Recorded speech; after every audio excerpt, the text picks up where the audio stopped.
and your Rengar was and still sometimes is absolutely retarded OP. That's another champion I absolutely despise. So many Rengar. familiar I faces. hate Rengar so much. I can't even. I still have PTSD from when that champion was released and he could like one shot you before he actually came out of stealth. When Briar first started playing on the stream and was playing Rengar, he would give entire teams PTSD. And again, it's not so much because again, this is before we actually had bans. We just had the normal customs because we played old school League of Legends. Yeah, thank you. And I literally did. And most of you know this, but some of you don't. But I actually told Briar to stop playing Rengar on the stream because every game he would carry 16-1, and the game would be over. I mean, it'd seriously be like, oh look, Briar's on. Here he goes, picking Rengar. Okay, game is over. Briar wins 22. 22 kills to 20 deaths.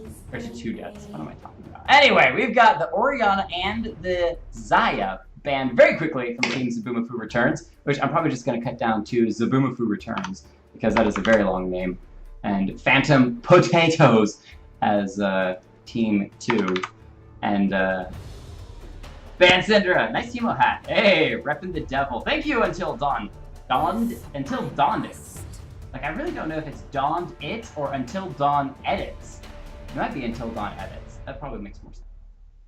Yeah, Teemo hat is the only way to go. However, if I had an Urgot hat, I would totally do that because Urgot is love, Urgot is life. Conroy, what are the rules? Play your best. Don't feed, and show us some awesome in-game. Also, plays. don't flame. And don't flame. Well, yeah, you can't flame or rage quit. If you do, Teemo will come after your soul in the middle of the night. You'll wake up with a blinding dart to your face, so you won't actually see a blinding dart because it'll already blind you. But you know, who's speaking? That's me. Kelton, XOC J. Kelton. Believer, thank you for the follow. So follow me. I'm so happy right now. You guys don't know. And my duocaster, XOC Ray. Go ahead and say hi. Hi. He doesn't have a camera. So. Yeah. To your great benefit, you don't have to see my face. But I am shoutcasting from up here in Charleston, South Carolina. So we are not in the same vicinity, but I am shoutcasting over the web right now. Anyway, we do have the Talon and Evelyn banned out from Team Potatoes. Not exactly sure who to ban against people on the other side. Instead, just taking out some of those semi-stronger picks. We don't see Evelyn all that much, but if Evelyn gets snowballing, it's crazy strong. And the Talon, of course, can snowball very hard as well. And of course, the super respectful Irelia ban against Lobster, who is going to be picking up Kane, potentially. I don't think he'll trade it away for the jungle for this game. Love the Tristana pick from Vitrillion. Very strong AD carry right now. And if you guys don't know, raise your voice against liars. If you guys don't know, we do Excellency Shoutcasting, as you can see above, every Tuesday. Generally, we try to start very hard at 10 p.m. However, tonight was a little bit later starting because I was working super late. My boss hates me. And Victoria allowed message from Until Dawn Edits. There we go. But if you guys follow, you can hang out as well. These games are, if you haven't played on them, they are for you to play. We shoutcast them like professional esports League of Legends, or at least as best as we can. We have fun. You guys get to do some awesome plays. We get to shoutcast. The games then go onto YouTube, where you can send them to your friends. You can also, if you have any friends that are online right now, you can send them this link, and they can actually watch you rock it out on your favorite or second favorite champion in the game. No Snapchatting mid-game. That's one of the rules. No dabbing? Excuse me, Tigress. I want to dab. I will dab. But then I guess I'm the moderator, so I can dab. We can't tell me I can't. So exactly. It doesn't matter. Get wrecked. Yeah, R-E-K-T. Someone play LeBlanc, my baby, I love you for forever. It actually may be Annie in the mid lane as Diet picks that one up, but it could also be support Annie as who doesn't want to throw a 7-year-old girl into the middle of a deadly enemy Kha'Zix. And to which she then just annihilates the enemy Kha'Zix because... Knock up into Tibbers. Yeah. I mean, seriously, though, that is like one of probably the most frightening things in League of Legends. Not the Cho'Gath, not the Void Rek'Sai, not any of these terrible, terrible things on League of Legends. To me personally, one of the most terrifying is probably a little girl that summons a skyscraper-sized flaming teddy bear that just eats your soul. And I'm just like, I don't like this. The respectful ban of the Anivia, even though Phantom is playing support, as it's most likely Zaboomafu in the mid lane. I actually wonder now, does anyone remember Zaboomafu playing the Anivia in the mid lane? Because he's actually pretty darn good. But we'll have to see who he picks up, as there has been 3 mid laners banned out so far this game. Lee Sin going to be banned out as well from Zaboomafu returns. We still have the support and top lane to be picked from Phantom Potatoes. I'm looking for somebody tanky. Like I feel like we're always looking for somebody tanky, but it very rarely happens. I'd rather fight the devil than Annie. You know, until dawn, like, I'm pretty in agreement. I also do like the Gnar pickup when he is in mini Gnar form. Not that scary, but Mega Gnar can set up some great plays, wombo combos with that Annie, as well as basically as that frontline CC that allows Kalista to do all of the spearing from the sidelines. Zaboomafu, is he going to show us the god tier Heimer? Nope, he's instead going to pick up Ahri. Oh, I'm getting goosebumps, guys. I'm getting goosebumps. Yeah, so one of the weird things in League of Legends though is you have Aurelion Sol, the most powerful thing or being in the LOL universe, takes and crafts stars in his hands and sets them out there, and he can still lose a 1v1 to a rat with a blowgun because balance. I think League of Legends has this thing, the like in the lore of League of Legends, not really, but I think that they just find some way to kind of try to limit everyone's power down to a more handleable size, such as not giving Jax an actual weapon, except for the skin where he does have an actual weapon, but we're ignoring that. Actually, that's his own choice, or unless they changed it, because I read the lore back in the day when it was the JOJ, that's Journal of Justice for all of you people who didn't play back then. Yeah, but back when we had all of that stuff was canon, they deleted it a while back, and it's not canon anymore, unfortunately. Do you remember the Trials?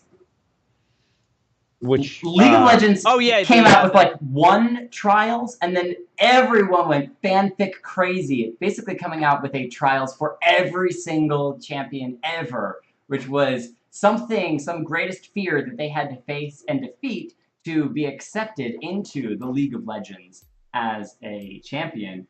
But I remember the Journal of Justice rip. Quantum speaking, I just explained. That's Excellency Wraith. You can see his name, other side, down there. He is currently on Skype hanging out with us. You'll see a cool little image of a Wraith in game once you get into that. So, why did they ban Irelia though? Vortex, you don't need to ask that. You don't. Anyway, so let's talk about these teams as everyone has finished picking. As Phantom of Temp did end up going Azir for the top lane. All right, this is kind of cool. As Enzalord is playing the Lulu bottom lane support. I'm so excited about this game. Ardent Sensor Lulu with her Tristana, insanely powerful, as it looks to be the Annie mid lane with the, hold on a second. Helps her top lane. Kalista, no, Kane jungle. Oh! Debugging is playing the support Kalista. Okay. This is something we don't see very often, but every now and then comes through. Kalista, as a support, does not use the ultimate for engages, but rather from the disengages to save the Kog'Maw, which allows the Kog'Maw to go in a bit more aggressive. Now, Kalista is not going to be making use of the Ardent Sensor in this game around, unless it's Kalista mid lane, which I just cannot imagine Annie support, but I really don't think that's going to be the case. Oh, wait. Wait. It might be Annie Kalista bot lane with the Kog'Maw in the mid lane. That's possible. I've played AP Coggers too. Anyway. But let's see. As teams go.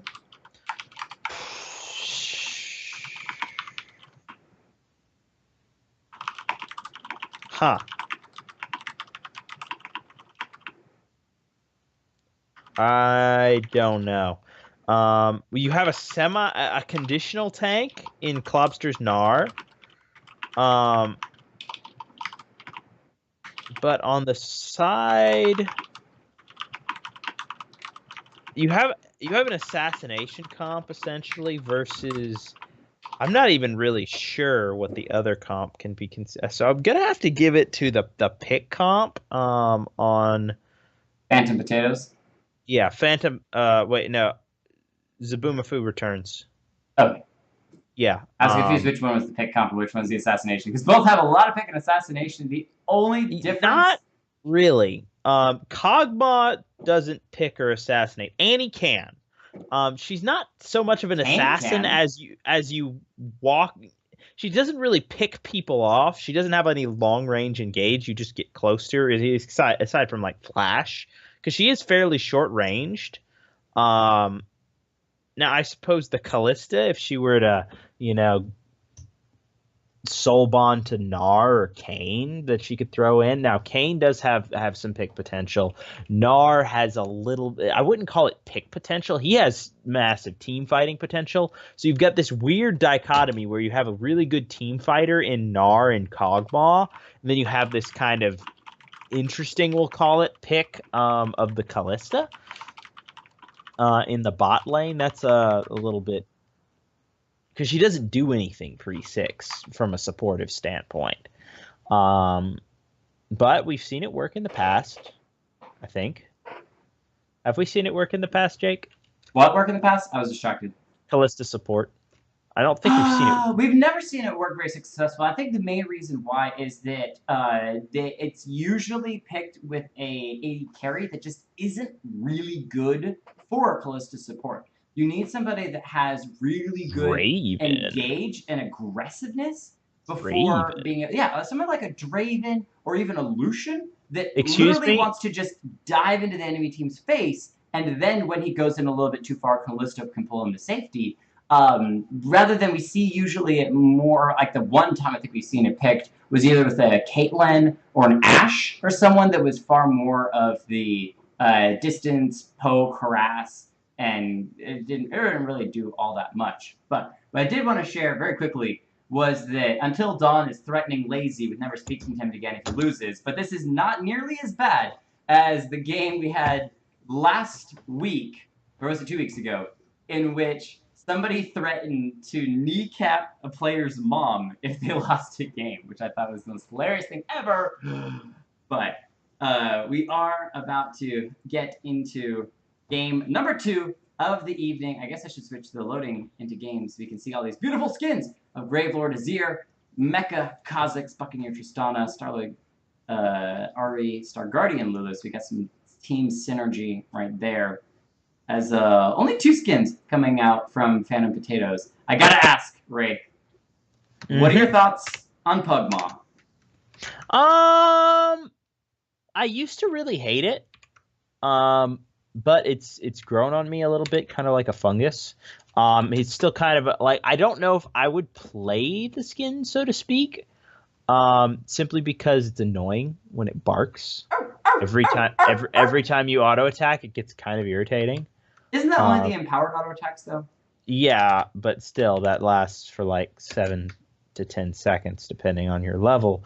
And it's really annoying, because that thing is up every 11 to 14 seconds, and when you're auto attacking, he's going, "Arr, arr, arr." It's like you have this obnoxious dog constantly barking, and you can make it stop really easily by not auto-attacking, and then you die because you exist for one purpose as Kog'Maw, to auto-attack and kill things. I mean, it's an excellent way to also stop the Pugmaw on the other team from barking, just by killing him. You know? Yes. You can't bark for another 30 seconds if he's dead. Mm-hmm.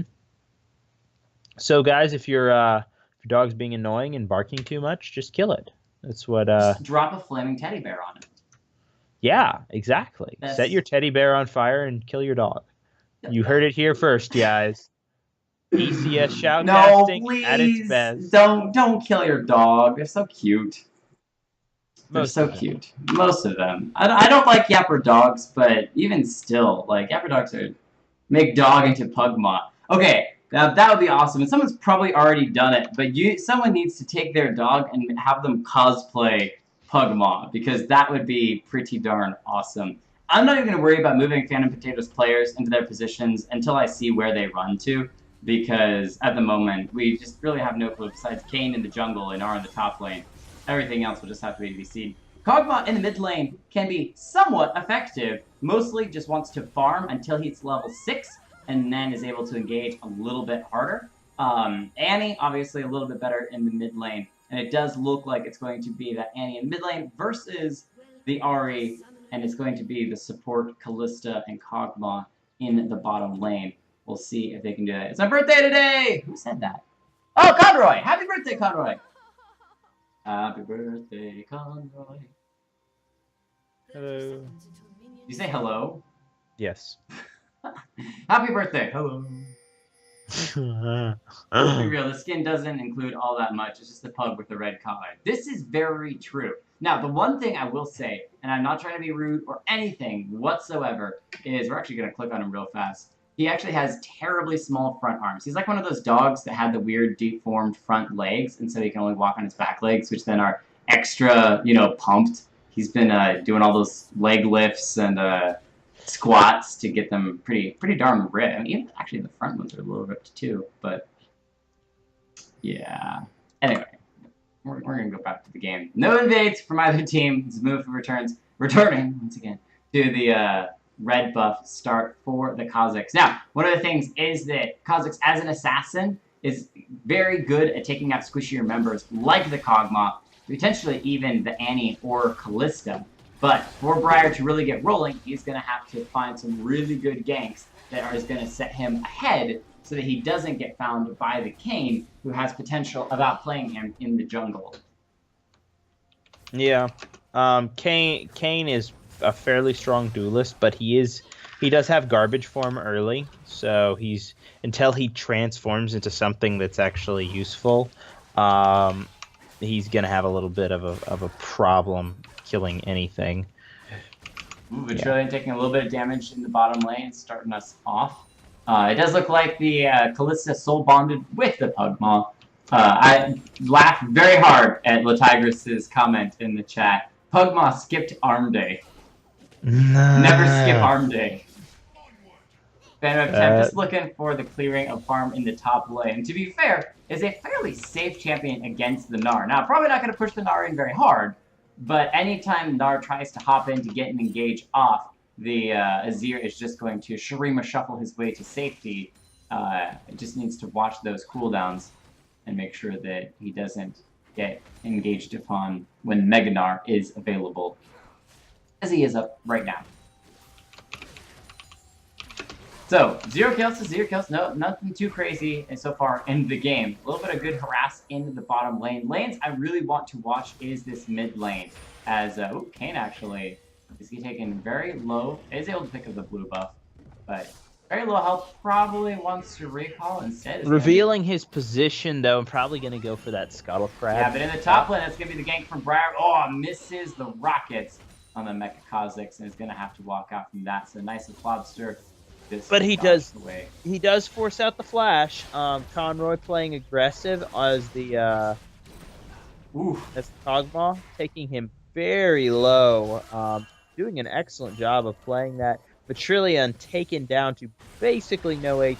Fire coming in, getting some damage down on the Didact, who just walks out, flashes the swag, and says, "Come back later, you're not taking my summoners." Well, but to also be fair, Briar didn't actually lose all that much health either. It was kind of like about 200 health traded between both of them, and they just kind of go their separate ways. The stun was burned. Total worth! Stun was burned in the mid lane. But Phantom of Temp going to be actually charging in on the Cloudster, but taking a lot of health back. The third proc going to be out, and that is going to be... Oh, I think Cloudster was thinking that last auto attack was going to be enough, and he could hop his way to safety. But now Azir in a spot of trouble with Mega Gnar up. He could throw a good rock chunk to try to take Azir out, but it looks like he will be able to recall safely and get back in time to heal up. He's down a little bit in farm, but nothing too major just yet. Yeah. I can't decide if it's just Phantom wanting to play the new champion because Azir did just get a minor rework. Phantom is actually a mid lane main, but he sometimes will support on the stream when other people want to play mid lane, like the Zaboomafu in the mid lane, gonna get a nice bit of damage onto Diak, traded back, down to 300 health. The Q gets a little bit, ignite there. One more auto attack should be enough to secure it, and Diak will go down, first blood to Zaboomafu! Believer showing us how it's done in the mid lane, catching his team back up in gold. Does anyone actually remember the show Zaboomafu? I do. Or no? I love that show. Loved that show as a kid. Thank you, Don Edits, for the follow. Appreciate it very much. Definitely join us if you play League of Legends next time. What did I say about Boom? Exactly. Now, something I did want to comment earlier and forgot until just now is the fact that Kalista, if she takes teleport, can actually use her ult and immediately teleport and carry that person with her to wherever she finishes teleporting to. Oh! Phantom of Temp almost Shurima shuffling his way to safety, but the last auto from the Gnar able to pick him up in the top lane. Goes immediately Mega Gnar to get some health back, and is just going to be pushing in that turret. So now Azir in a bit of trouble, as he's been forced out of lane twice. He's going to have to walk back without his teleport. Yeah, this Kog'Maw down in the bot lane in a pretty good position CS-wise, really picking up the farm over Vitrillion right now. Showing some experience on that Kog'Maw. However, if the Lulu were on the other side, I would have said this game is kind of a foregone conclusion. Just because Kog'Maw Lulu. I didn't tell you, Jake, but I carried a game against a Fed Master Tier player as Kog'Maw. You did. You told me. I did? You beat the Master Tier player who wasn't playing AD carry. Was he mid? Yeah, he was a Fed Syndra, and I was playing Kog'Maw.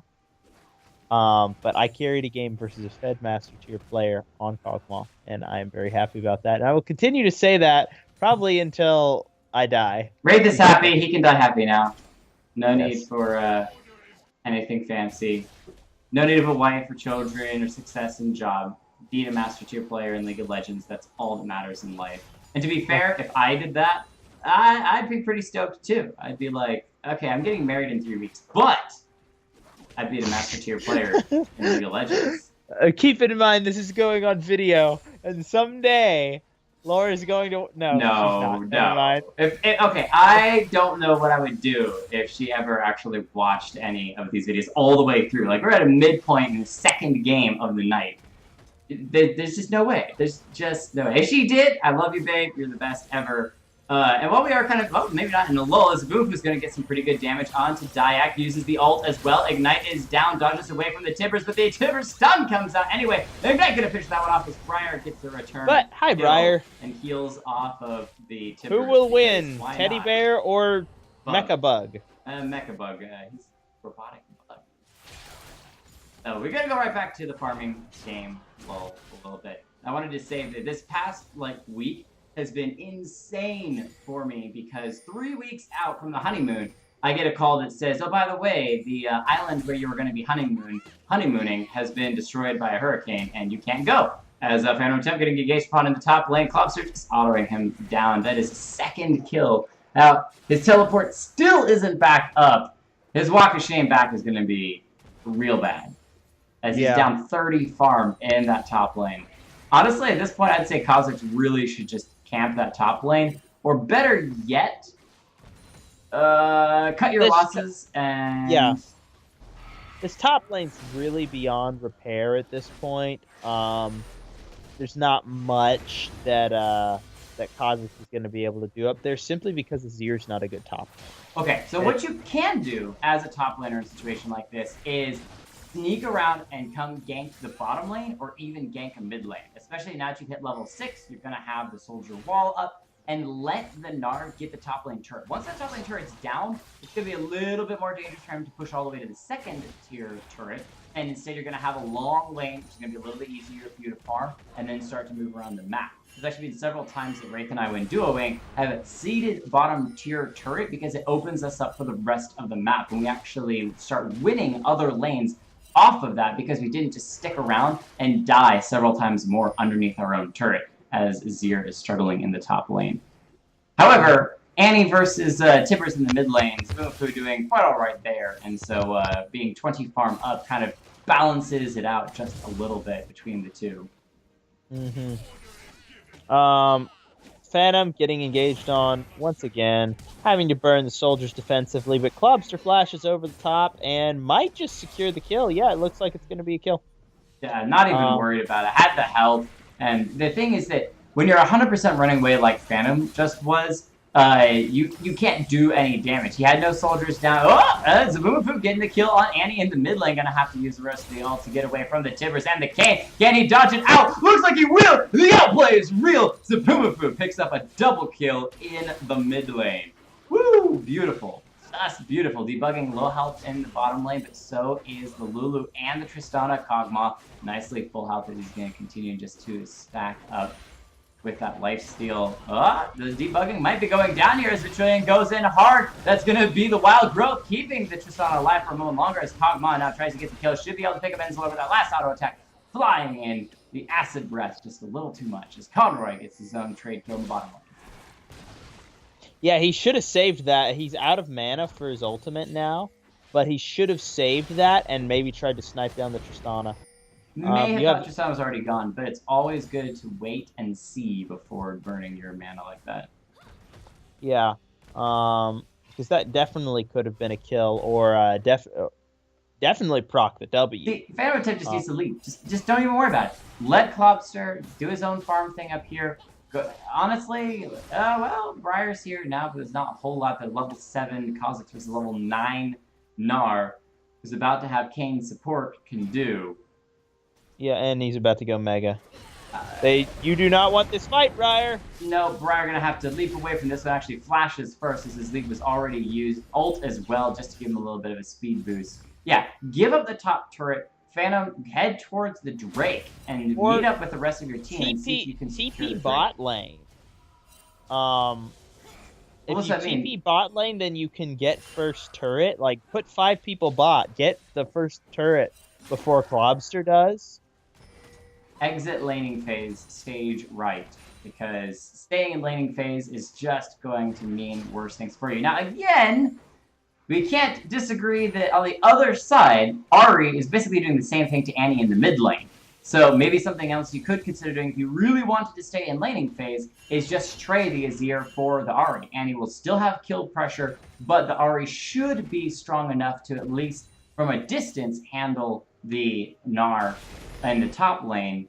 And I'm not sure about that because the difference in their damage, if she can't one combo the Gnar, the Gnar can just chase her down. No, she has the wave clear, though, that if they really wanted to keep that top-tier turret, she could just wave clear the minions and keep Klobster from taking the turret, if that's what they were concerned about. But Azir is going to just be returning right back up there, and looks like Gnar might be jumping out of the jungle as Phantom Temp going to just Dreamer Shuffle underneath the turret, but it doesn't even care. Klobster poking away. Look at that damage. However, see, and that's where Azir can get a bit of damage down, but you've got to put those Sand Soldiers down and get them in the right position to do that. That's going to be a 4th death on the Azir, as this Gnar is just becoming absolutely massive. Yeah, it's kind of disgusting what's going on in the top lane right now. But in the bottom lane, there's farming. Debugging using the Ren to get some and we've got some more trading happening, but not a lot's going to come of that. Vitrillion get chunked down to half health. But hey, Debugging picks up his passive shield. More trading. Yeah, Enzlor just losing a little bit of health, but not. Whoops, sorry about that. Too much. Hello, noise there. So let's talk really briefly while we're still in kind of farming mode about the goals for both of these teams, because Phantom Potatoes, right now at least, want to keep in laning phase as long as possible. Continue to get Klobster free fed in the top lane. They are going to lose the mid-tier turret, which does open the map up a little bit for. And that is first turret gold. Yes, and most importantly, I can't really talk about the icon because Kha'Zix was there, so I assume that he did also share in that gold. Yes, but they are going to be rotating straight towards the Drake, and Kha'Zix can actually take that fairly quickly, especially with the damage of Ahri. they may not need a support to help them take it down. Already down to 1,400 health, and they're going to pick themselves up Mountain Drake quite free as the wards from Phantom Potatoes not there in time as Conroy almost goes down. Heal being forced out, giving the movement speed to escape. As the Trillion. Oh, Briar gonna find debugging with Zaboomafu. The charm not quite going to land. Flash used to keep himself alive as Clubster. Once again, I mean, this is just disgusting. This is just disgusting. In the bottom lane, they're going to be trading around as Kha'Zix goes deep. That's going to be the wild growth on him to keep the knockup on both the bottom laners. And Ari picks up a double kill. And that should be a turret trade as Kane is in that top lane. With 4 members of Zaboomafu returns in the bottom lane, especially that Lulu-Tristana combo, should be able to take it down. And now that is 2 turrets to 1 in favor of Zaboomafu returns as they start to take a little bit of a gold lead. Yeah, it's going to get a little bit scarier now. Remember, the first one with a lead to roam usually takes that advantage. Zaboomafu got a huge lead for himself in the mid lane. Klobster got a huge lead for himself in the top lane. Zaboomafu roamed, Klobster didn't. Well, they're trying to go underneath the turret. Klobster, Meganar, not even going to care. Kane here as well, going to share in the gold. Oh, yeah, he is. He's going to get a little bit of an assist there. Takes the kill, actually, given the assist over Klobster, who definitely doesn't need the kill now. 5-0-1. I think the main thing is somebody's going to have to answer this Gnar. Now, Ari is up here looking for the Gnar. He used the Blast Cone to get himself to safety as Zaboomafu was looking for it, but didn't quite have the oh, actually used flash. I saw the dash, but the ult was on cooldown. It was actually the flash used to try to catch the Gnar. Wasn't able to do it. So out of anyone though, I think that the Lulu Tristana combo might be enough to take, or to at least hold the Gnar in that top lane, and the rest of the team can look at holding the other areas of the map. It's going to be on Phantom Potatoes, though, to look for the Rift Herald to continue to push in one of these other lanes as they already have that top turret down. And they've got 4 members up here. You can see the pings down onto the Rift Herald. There you go, Tristana getting the damage onto Klobster. Nicely done, chunking him down almost to 300 health. The rest of the team is here. Phantom Potatoes just looking for the collapse. Lulu, very low health. Kane just needs one more auto attack. Should be able to finish off. But the ult from Tristana, beautifully done. Tibbers, however, gonna come out as the flash ult from Annie, gonna clean that one up. Briar's here though for the cleanup as well with the Zaboomafu. Getting one Kane not seen, so he's going to be able to escape from that one. But now on to debugging. The charm lands on the Annie to keep her from the stun. And that's going to be an extra 2 kills going over to Zaboomafu returns as they are using this Ari Kha'Zix combo to great effect. Just roaming around the map, getting kills. You got 7-1 on the Ari, and Klobster finally goes down at 5-1. He has picked himself up a Negatron cloak, though. A very smart addition to his repertoire there, because otherwise he's going to be hurt. I totally get it now. See, this was a strategy all along. Azir was going to die a bunch in the top lane to get the Gnar fed so that Ari could get the shutdown gold and scale her that much further into the game. Makes a lot more sense now. Briar going to get engaged upon by Mutt-Rut, looking for the damage. Red buff is down, but the slow not going to be from the rockets. However, the Kha'Zix just a little too hard to lock down. I almost expected Briar to take that fight. Kha'Zix wins the 1v1 when isolated. Huh. Maybe he was afraid of, didn't see other members of Phantom Potatoes and was just afraid of getting 2v1. They are going to start up the Rift Herald. No vision here from Phantom Potatoes. However, there are several members around the corner. They could look for it. But this is going down very quickly as Ensler accidentally tanks it. But the Kane, it should be able to tell that something's... Nope, he's just going to recall? All right. Yeah, this is going to be a free Rift Herald over to Briar, and he's going to most likely take that mid lane, as it's the most critical turret to get down right now. At some point, I think they'll set up a 5-man push in the mid lane. Probably back by, then set up the push would be the best or the most optimal choice at this particular moment in the game. Azir has been relegated to a side lane as he is a substantial chunk of farm down. 89. Actually, he's basically his farm has been doubled. I see. Ari engaged onto Conroy, sorry, and the Callista just immediately ulted him to safety, so that would not be assassinated this time. But go ahead, what you're saying.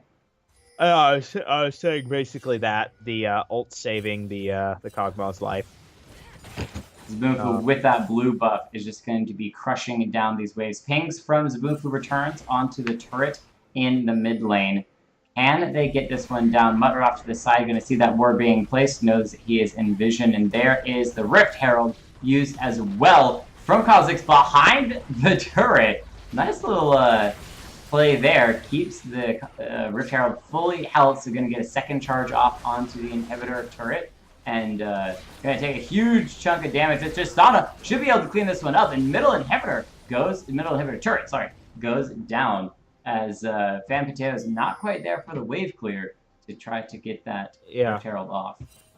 Now, it looks like it's a Windrake, so not a ton of priority on this. Briar's instead going to go over, take the enemy red buff, and Tristana's going to go collect CS. Resetting waves, probably backing and buying because they got a decent amount of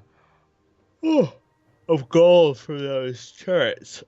So back, spend the money, then go and do it again. Probably top lane or bot lane. Play around the lane that Klobster's not in, because everyone else on the team is fairly far behind, or at least even. And play around Zaboomafu, and this should be a fairly easy win. Right, now for the opposite team, they want to play around that Klobster. They want to have that Gnar rotating, and honestly, in my personal opinion, they want to have more like grouped team fights. They want to have more 4v4s, use the grouping power of that Kog'Maw, the Kayn, who has now had his darkened evolved form, as well as the Callista throwing out all those spears. They should have a powerful combo team once they get all that together with an Annie group stun. But they are grouping now, may be able to find it. The main issue is that Zaboomafu's members are just so mobile. It's very hard to stick them down to one place to actually stay there long enough to have a decent team fight.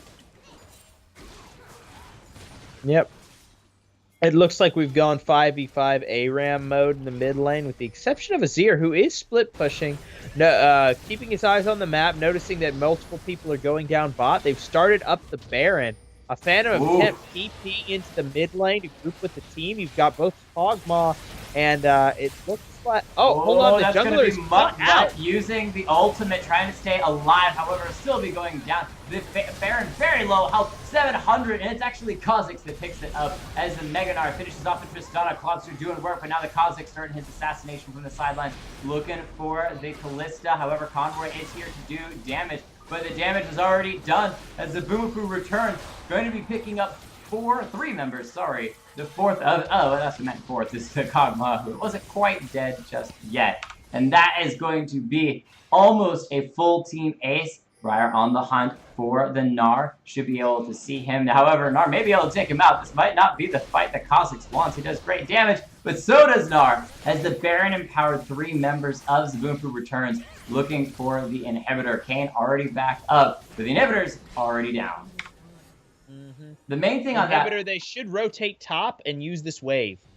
The main thing on that engage, if you can't return and do a slow motion on that, was his Phantom Potatoes was so split. They could have rotated 3 or 4 bottom, tried to take out Azir before he's able to teleport away. However, if they were paying attention, they would have known that he was a top laner, had that teleport, and could just teleport out of there. And so if you want to be more safe, stay as that group 5. It's very hard in a 4v5 situation for the enemy team to take Baron, and instead they split up, only have the jungler around the Baron, and that allows Zaboomafu, with 4 members strong, to just immediately start burning it down.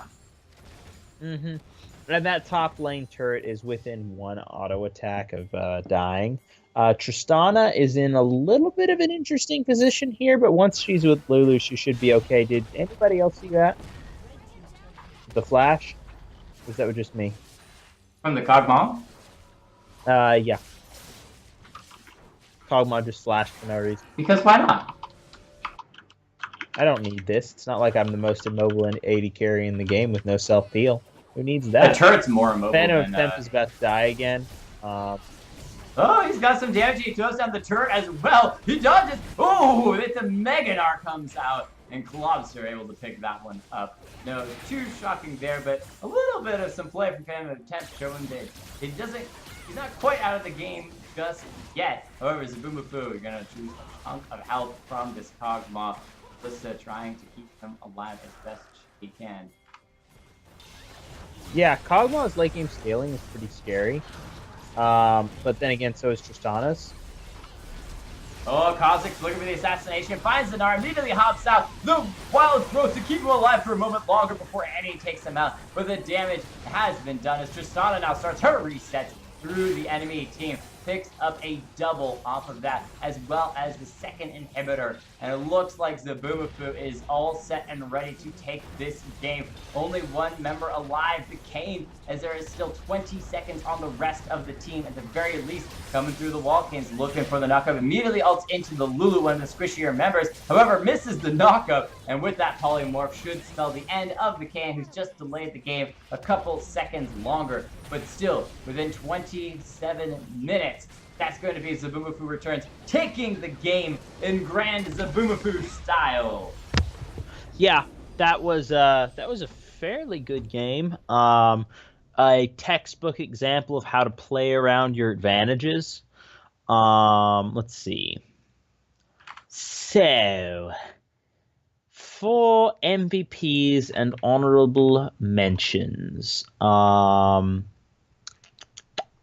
MVPs for the losing team. Going to be Klobster in the top lane, 8-2 on the Gnar, really taking advantage of the positive matchup there. Azir not the best top lane pick, and Klobster definitely took advantage of the fact that he had a favorable matchup. Made a large advantage for himself, denied a ton of CS, really played the lane very cleanly.